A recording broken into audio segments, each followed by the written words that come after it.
ఇవాళ ఈ చట్రోలు గ్రామానికి వచ్చినా అంటే యంగ్ ఇండియా ఇంటిగ్రేటెడ్ స్కూల్ అక్క స్కూల్లో బడికి సున్నమేనికే 2 లక్షలు ఇచ్చినోడు లేడు.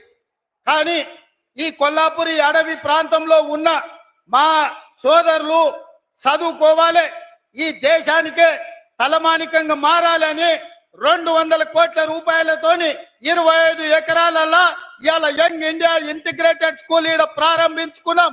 ఈ సభ జరిగిన ప్రాంగణంలోనే రేపు పాఠశాల కట్టబోతున్నాం. సంవత్సరంన్నర తిరిగే లోపల ఈడ అద్భుతమైన హైటెక్ సిటీ పక్కన ఐటీ కంపెనీల కంటే గొప్పగా young India integrated residential school కట్టి మళ్ళా ఇక్కడికి వస్తా, ఆ పిల్లల్ని కలుస్తా, ఆ పిల్లలకి చెబుతా, మీ కొల్లాపూర్ కోసం మీ ఎమ్మెల్యే గారు మీ మంత్రి గారు నన్ను అడిగి కొట్లాడి జట్రోల్కి యంగ్ ఇండియా రెసిడెన్షియల్ స్కూల్ తీసుకొచ్చిండు. వాటిని కట్టండి, ఇందులో చదువుకోండి. మీ సోదరుడిగా నేనున్నా మీ అభివృద్ధి పదాన్ని నడిపించడానికని. ఇదే కాదు, ఈ 18 నెలల్లో ఇతర దేశాలు పర్యటనలు చేసి ఇతర రాష్ట్రాలు ఇతర దేశాల నుంచి 3 లక్షల కోట్ల రూపాయల పెట్టుబడులు తెచ్చి 1 లక్ష పైగా ప్రైవేటు ఉద్యోగాలు ఈ రోజు మన రాష్ట్రంలో ఇచ్చినాం. యంగ్ ఇండియా స్కిల్ యూనివర్సిటీ కావచ్చు, యంగ్ ఇండియా స్పోర్ట్స్ యూనివర్సిటీ కావచ్చు, young India integrated residential schools కావచ్చు. ఈ రోజు రెసిడెన్షియల్ స్కూళ్లలో కాస్మెటిక్ ఛార్జెస్ 200% పెంచినాం. ఈ రోజు భోజనాలకు 40% పెంచినాం. పేదోళ్ళ పిల్లలకు మంచి భోజనం పెట్టాలి, మంచి చదువు చెప్పించాలనేదే మా తాపత్రయం. అందుకోసం నీకు దుఃఖం వచ్చిందా చంద్రశేఖరరావు అని నేను అడుగుతున్నా. పేదోళ్ళ పిల్లలు చదువుకోబట్టి, పేదోళ్ళ పిల్లలకు ఉద్యోగాలు రాబట్టే, ఆడబిడ్డలు బయటికి రాబట్టే, మా అక్కల చేతుల నగదు ఉండబట్టే మా అక్కలు బస్సులకు యజమానులైంది, మా అక్కలు విద్యుత్ సంస్థలకు యజమానులైంది, మా అక్కలు పెట్రోల్ బంకులకు యజమానులైంది. ఇవాళ అందరూ బాగుపడుతుంటే ఇంకా మమ్మల్ని అడిగేటోడు ఎవడని ఆయన దుఃఖపడుతున్నాడు. అందుకే నీ దుఃఖం 10 ఏళ్ల వరకు అట్లనే ఉంటది. అది పెరిగి పెద్దదై భూతమై నిన్ను కబలిస్తే తప్ప నీకు విముక్తి లేదు. నువ్వు శాపగ్రస్తుడివి చంద్రశేఖరరావు. నీ కళ్ళ ముందల్నే తెలంగాణ అభివృద్ధి చెందుతుంది. అభివృద్ధి చేసే బాధ్యత మేం తీసుకుంటాం. ఇవాళ ఈ వేదిక మీద నుంచి చెప్తున్నా, 94 నుంచి 10 ఏళ్ళు తెలుగుదేశం అధికారంలో ఉన్నది.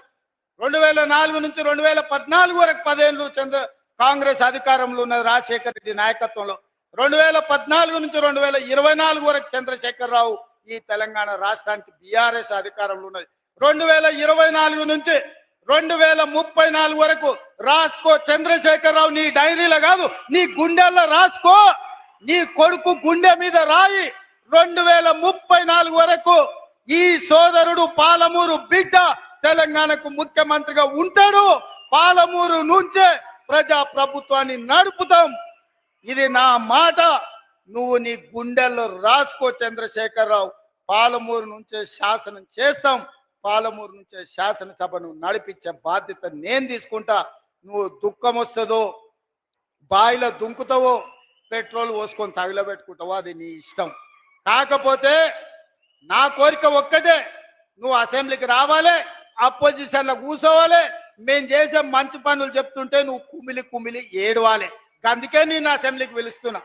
నువ్వు చేసిన ద్రోహం ఏందో, నువ్వు చేసిన అన్యాయం ఏందో, నువ్వు పాలమూరుకు మొత్తం ఎడారిగా మార్చిందేందో, నువ్వు కట్టకుట్ట వదిలిన పాలమూరు, రంగారెడ్డి, కల్వకుర్తి, భీమా, నెట్టంపాడు, కోయిల్ సాగర్ ఈ ప్రాజెక్టులన్నింటినీ పూర్తి చేసే బాధ్యత నేను తీసుకుంటా.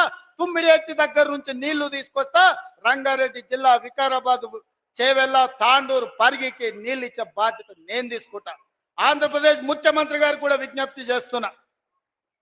మీరు విఘ్నులు, మీరున్నప్పుడే మొదలుపెట్టారు కల్వకుర్తి. మీరు ముఖ్యమంత్రిగా ఉన్నప్పుడే ఈ జిల్లాల భీమా, నెట్టంపాడు, కోయిల్ సాగర్ ప్రాజెక్టులు వచ్చినాయి. మీరు ప్రధాన ప్రతిపక్ష నాయకుడిగా ఉన్నప్పుడే పాలమూరు, రంగారెడ్డి ఎత్తిపోతల పనులు ప్రారంభమైనాయి. మరి మీరు ముఖ్యమంత్రిగా 10 ఏళ్ళు, ప్రతిపక్ష నాయకుడిగా 10 ఏళ్ళు ఉన్నప్పుడు మొదలుపెట్టిన ప్రాజెక్టులను మీరు అడ్డుకోవడం ఏ మేరకు న్యాయం? చంద్రశేఖరరావు గారు కట్టకపోతే చంద్రబాబు నాయుడు గారు అడ్డుకుంటే న్యాయమా? అందుకే చంద్రబాబు నాయుడు గారికి విజ్ఞప్తి చేస్తున్నా, మా పాలమూరు, రంగారెడ్డి ఎత్తిపోతలకు అడ్డం పడవద్దు, మా డిండి ప్రాజెక్టును అడ్డుకోవద్దు, మా కల్వకుర్తి, మా భీమా, మా నెట్టంపాడు, మా కోయిల్ సాగర్ మీరు అడ్డుకోవద్దు. ఒకనాడు పాలమూరు జిల్లాను మీరు దత్తత తీసుకున్నా అని చెప్పారు. మీరు బాధ్యతగా ఉండండి, మమ్మల్ని బ్రతకనియండి, మా ప్రాజెక్టులు పూర్తి చేసుకోనివ్వండి. ఆనాడు ఉమ్మడి రాష్ట్రంలో శ్రీశైలం వెనకాల నుండి 4 టీఎంసీల నీళ్లు తీసుకెళ్లేది ఉంటే ఇవాళ 9.5 టీఎంసీలు నీళ్లు తీసుకెళ్లడానికి మీరు ప్రాజెక్టులు పెట్టుకున్నారు. అందుకే చంద్రబాబు నాయుడు గారికి విజ్ఞప్తి చేస్తున్నా, రాయలసీమ లిఫ్ట్ ఇరిగేషన్ 3 టీఎంసీలు రోజుకు తరలించే ప్రాజెక్టును మీరు రద్దు చేసి మీ ఉదారత్వం ప్రదర్శించండి. మీరు 2 రాష్ట్రాలను సమానంగా తెలుగు వాళ్ళని అభివృద్ధి చేయాలన్న ఆలోచనతో ఉన్నది నిజమైతే రాయలసీమ లిఫ్ట్ ఇరిగేషన్ ప్రాజెక్టును రద్దు చేయండి. పాలమూరు రంగారెడ్డి ఎత్తిపోతల డిండి ప్రాజెక్టు, కల్వకుర్తి ప్రాజెక్టు, భీమా ప్రాజెక్టు, నెట్టెంపాడు ప్రాజెక్టు, కోయిల్ సాగర్ ప్రాజెక్టులను పూర్తి చేయడానికి మీరు ఉదారంగా ముందుకొచ్చి మాకు సహకరించండి. మా పాలమూరు బిడ్డలు కృతజ్ఞత ఉన్నవాళ్ళు మీ మేలు మేము ఎప్పుడు మర్చిపోం. మీరు సహకరించకపోతే మేము చేసే విజ్ఞప్తులు చేస్తాం. మా విజ్ఞప్తులను మీరు వినకపోతే పోరాటం ఎట్లా చేయాలనో పాలమూరుకు తెలుసు.